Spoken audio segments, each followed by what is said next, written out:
Nous commençons la compilation d'aujourd'hui. Aujourd'hui, nous allons préparer 3 dîners rapides, prêts en moins de 10 minutes pas chers et qui te dépannent n'importe quel jour. Nous commençons tout d'abord par une délicieuse omelette avec un seul ingrédient, préparée d'une manière très originale. C'est ta recette, hein, il ne peut pas la manquer. Regardez comme ça a l'air bon, quelle merveille, quel moelleux, on y va. Des œufs et rien d'autre. Première étape, la plus difficile, séparer les blancs des jaunes. On y va. 2 bols différents et comme vous pouvez, vous séparez les blancs des jaunes. Comme ça, en passant d'une moitié de coquille à l'autre. C'est super facile. Allons-y, faites attention aux coquilles. Voilà. Et voilà tout simplement.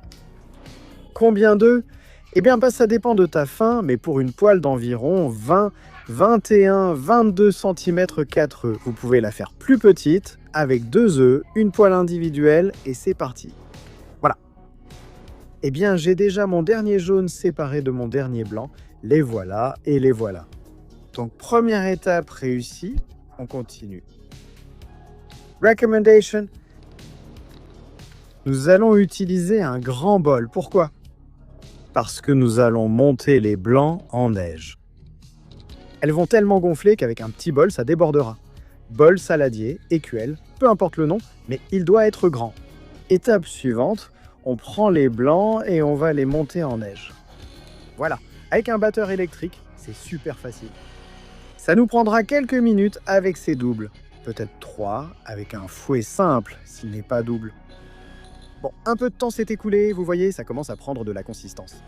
Je pense que j'ai passé 30-40 secondes. J'y suis presque. Il s'est déjà écoulé presque 2 minutes, environ 1 minute et demie. Et voilà. On dirait que c'est prêt, mais faisons le test décisif. Si tu la retournes, ça ne tombe pas. Voilà. Ça veut dire que mes blancs sont bien montés en neige, parfait. Eh bien, ici, nous avons séparé nos jaunes d'œufs. C'est dommage de les casser, elles sont super jolies. On dirait qu'elles sourient. Mais la tortilla sera encore plus belle, c'est sûr. Bon, il est temps de s'occuper de ces jaunes.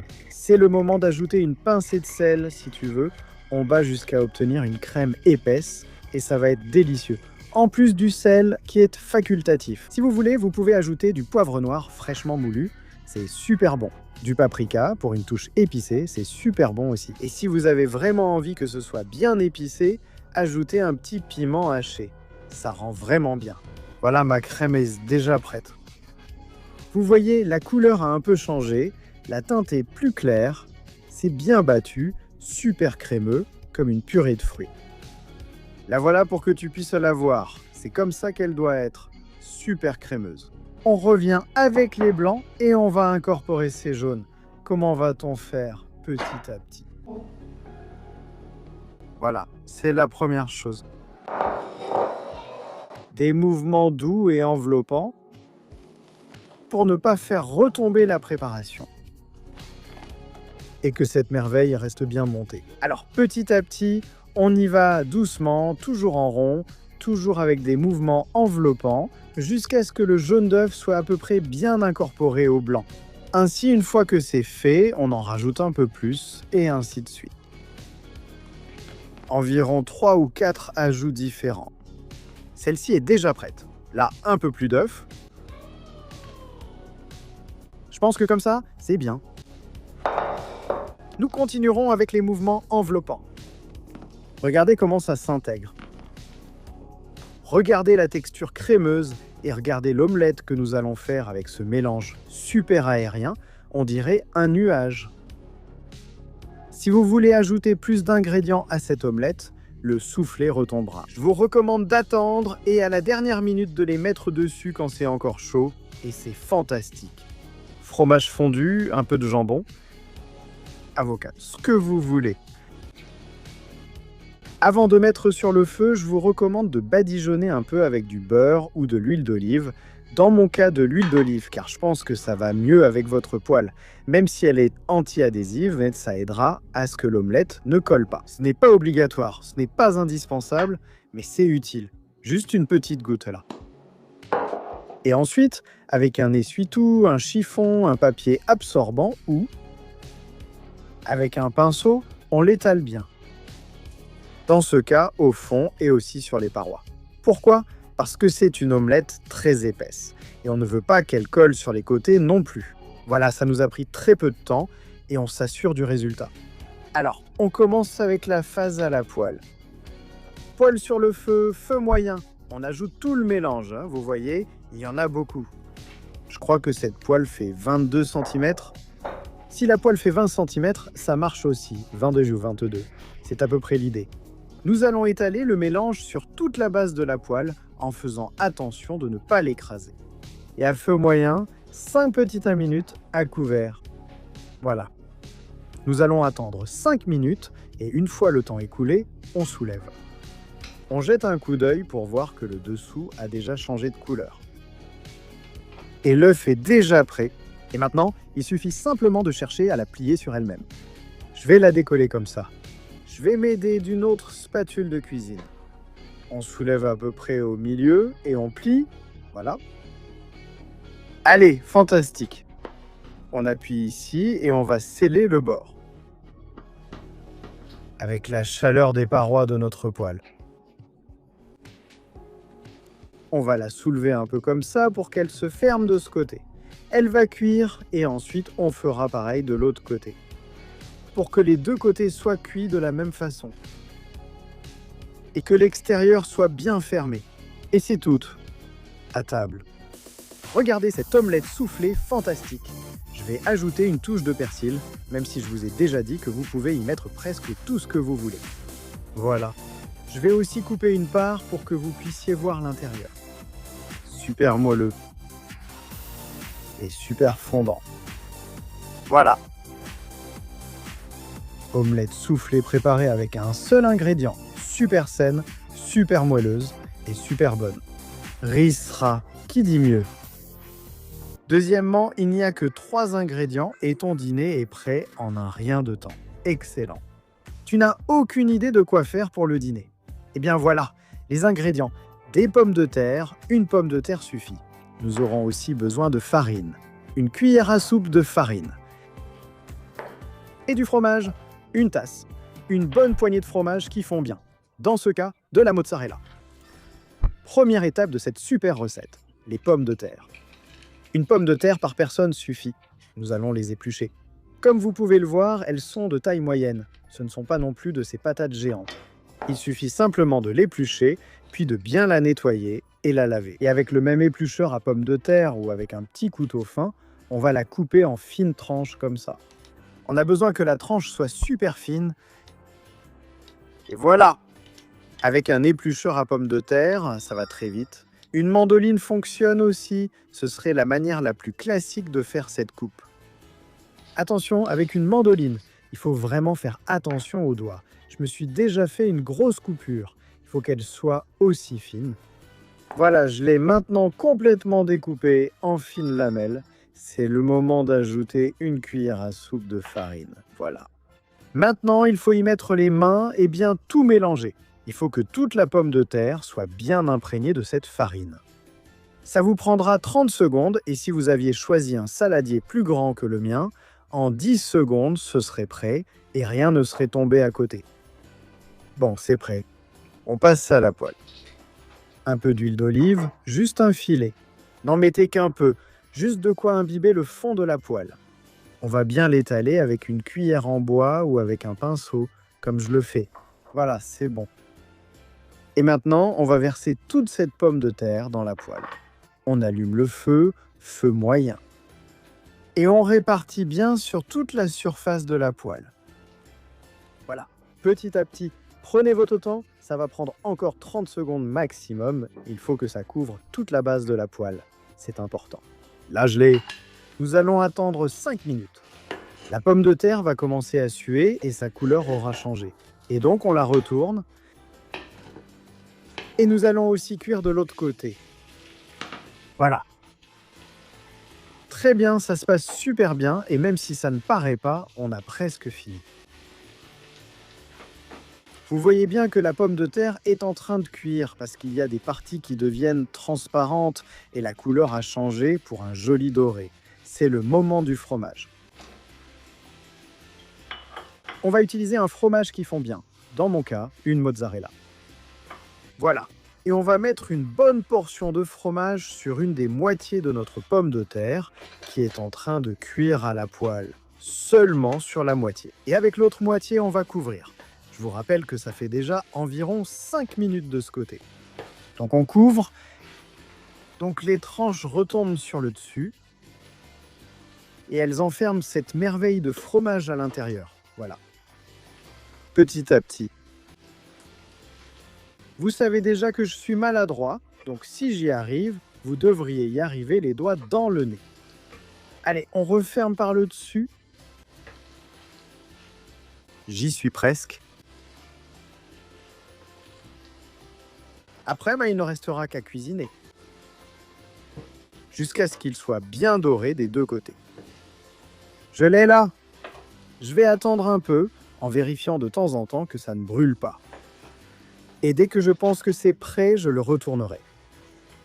1, 2, 3, voilà! Et je continuerai à cuire de l'autre côté. Vous pouvez la retourner autant que vous voulez, l'essentiel était qu'elle soit comme vous le souhaitez. C'est-à-dire les pommes de terre bien dorées et le fromage à l'intérieur bien fondu. Je pense qu'il ne me reste plus grand-chose. Je vais passer la main devant la caméra. Comme toujours, quel maladroit. Voilà, c'est le résultat que je veux. Maintenant c'est prêt. Ça a cuit lentement, à feu moyen, donc la pomme de terre est bien cuite. Elle a cette belle couleur dorée vraiment superbe. Et il ne nous reste plus qu'à le mettre dans une assiette individuelle, parce que c'est la portion pour une personne. Si vous êtes plus nombreux à table, préparez-en plusieurs comme celle-ci. Vous le savez déjà, une cuillère à soupe de farine, une pomme de terre et une petite poignée de fromage par personne. Un peu de persil pour donner de la couleur, de l'arôme et du goût. On y va! Une touche artistique comme un petit arbre de persil frisé. Une touche fantastique avec ketchup, une sauce tomate qui lui va très bien et aussi de la moutarde. Une touche de chaque côté et le plat est prêt. Dîner facile, pas cher, rapide, avec seulement 3 ingrédients. Qui dit mieux? Riz. Voici la découpe. Pour que vous voyez à quel point c'est moelleux. Allez, j'y vais. La coupe, la caméra. Une main sûre, tout bien rapproché. Vous voyez comme le fromage est fondu, comment il coule. Bien sûr, si vous aimez avec plus de fromage ou plusieurs fromages mélangés, allez-y, c'est super bon. En troisième lieu, un dîner super sain. 10 petites minutes, des œufs cocotte, waouh, spectaculaire. C'est ta recette. Regarde comme ça a l'air bon, quelle touche finale. Waouh, on a envie d'y plonger la fourchette tout de suite. Passons aux ingrédients. 4 œufs, un demi-poivron vert, un oignon, 4 tomates, 2 gousses d'ail, persil frais, une petite pincée, paprika, une cuillère à café de paprika, origan, une petite pincée d'origan, une touche de poivre noir fraîchement moulu, c'est parti. Et voici l'huile d'olive, un bon filet d'huile d'olive. On commence, ça va être très facile. D'abord, on hache finement l'ail. Voilà, un et aussi l'autre. Ça va te prendre 30 secondes. Fais-moi confiance, hache-les bien finement. On passe à la poêle sur le feu, un filet d'huile d'olive. On attend que ça commence à chauffer et on ajoute l'ail qu'on vient de hacher. On le laisse là jusqu'à ce qu'il commence à dorer. On le fait à feu doux pour avoir le temps de s'occuper du reste des légumes. Donc on le laisse là, feu doux, et on passe aux légumes. Alors, on va commencer à couper. Tous les légumes, comme ça on pourra les ajouter directement à la poêle quand on en aura besoin, sans risque d'en brûler un ou l'autre. Je vais utiliser ce poivron vert, un demi-oignon et de l'oignon doux ou de l'oignon rouge ou de l'oignon violet. Je ne sais pas comment vous l'appelez chez vous. Dans les commentaires, tu sais, regarde comme c'est beau. Donc les 3 petites choses, on les hache et c'est parti. Oui, une autre dose de 3. Là, il est déjà prêt. Le voilà, il danse. Il n'a pas brûlé parce qu'on l'a laissé à feu doux. Et comme ça, on a eu le temps de couper nos oignons et notre poivron vert. On va tout mettre dedans pour les faire fondre. Cela prendra très peu de temps, environ 3 minutes. Ce sera prêt. Une pincée de sel pour que ça rende son eau. Et voilà. En attendant, on ne va pas perdre ces 3 petites minutes. On passe à la tomate. On les enlève, cette partie-ci, la tige, qu'on appelle le pédoncule. Voilà, et c'est la meilleure façon de les râper ensuite, parce qu'on enlève la partie dure. On passe à la râpe. Et petit à petit, on y va. Et ça sort super bien. Bien sûr, tu peux t'épargner l'étape de râper la tomate en achetant de la pulpe de tomate. Est-ce que ce sera aussi bon? Eh bien, pareil non, parce que la tomate fraîche est imbattable. Voilà. Comme ça, petit à petit, on récupère toute la chair de la tomate, tout l'intérieur, et il ne reste que la peau. Un après l'autre, vous savez, 4 tomates. Quand vous aurez fini, vous aurez à peu près cette quantité de tomates. Une petite assiette. Voilà, c'est prêt. Regarde, ça a pris cette belle couleur dorée. Regarde ces couleurs, vraiment. Et en plus, ça sent super bon. Ça a cuit super vite. Je pense que dans 2 petites minutes, ce sera prêt. Allez, on y va. Voilà. Et c'est au tour de toute cette tomate à laquelle on va ajouter une pincée de sel. Là, une petite touche de sucre, très peu, voilà, une pincée de sucre pour enlever l'acidité de la tomate. Une autre astuce que mon père faisait toujours, c'est d'ajouter un filet de sauce tomate cuisinée. Cela permettra d'ajouter de la douceur à la tomate naturelle et le résultat sera super. Donc, c'est à vous de choisir. Dans ce cas, je vais ajouter une pincée de sel et une pincée de sucre et ce sera parfait. Et nous allons aussi ajouter du poivre noir fraîchement moulu. Voilà, juste une touche. Il ne faut pas en abuser non plus. Et une touche aromatique incroyable d'origan. C'est génial. L'origan séché, c'est vraiment délicieux. Allez, on mélange et on va laisser cuire le tout ensemble pour que tout se mélange bien pendant quelques minutes et pour que ce soit parfait. Voilà. Feu moyen, maintenant feu moyen fort. Jusqu'à ce que cette tomate cuise un peu. Eh bien, le plat est presque prêt et maintenant je vais préparer les œufs. Je fais comme ça. Je mets chaque œuf dans un petit verre. Pourquoi? Parce que je ne veux pas de coquilles, je ne veux pas les casser et les mettre directement dans la poêle et qu'une coquille tombe dedans. Donc je fais comme ça. Très facile et on les ajoute très vite. On y va! On fait un petit trou comme ça avec une cuillère. Pas besoin que ce soit très profond à l'intérieur. Le premier œuf, normalement un œuf par convive. Tu fais un petit trou, tu le verses dessus et il cuit directement là. Si tu es une brute comme moi, 2 avec comparant délicieux. Et voilà. Voilà nos 4 œufs. On peut encore les bouger un petit peu si tu veux les centrer ou quelque chose comme ça, hein? Je pense que je vais les laisser ainsi. On couvre et on termine. Ils mettront environ 10 minutes de plus pour être parfaits. Eh bien, ici j'ai mon persil, du persil frisé. J'adore ça. Et je vais le hacher pour donner une dernière ou avant-dernière touche à notre plat. Comme ça. Je le préfère hacher grossièrement, pas trop fin. Qu'on le voit, qu'on le remarque. Voilà. Ça fait à peine 1 minute et regarde, ça commence déjà à prendre. Ça va être du gâteau. Voilà, parfait, c'est exactement comme ça qu'on les veut. Ils sont restés 10 petites minutes et ils ont une super tête. Ils ne sont pas complètement pris pour que le jaune reste fantastique et le reste, waouh! Avec la chaleur résiduelle, ils finiront de cuire, ce sera parfait. Eh bien, notre plat est presque terminé. Nous l'apportons à table et nous ajoutons les 2 derniers ingrédients. Une touche de persil frais haché et une touche de paprika. La touche de paprika. Ce type d'œufs, qui sont presque cuits ou mi-cuits, ou à peu près cuits, vont toujours bien avec une touche de paprika. Selon votre goût, paprika doux ou paprika piquant. Moi, dans ce cas, j'aime bien le petit coup de peps que donne le piquant. Donc c'est celui-là que j'ai choisi. Tu me diras dans les commentaires. Eh bien, défi relevé, huevos al plateau, ton petit déjeuner ou dîner rapide et économique prêt en 10 minutes. Super sain, race. Tu dois la préparer, tu vas épater tes convives. Voilà, c'est tout pour l'émission d'aujourd'hui. Dis-moi dans les commentaires, laquelle des 3 recettes tu as préférées. Je te dis déjà que ma préférée, ce sont les huevos al plateau. On se retrouve dans la prochaine vidéo. Merci d'être venu. Je vous aime, salut!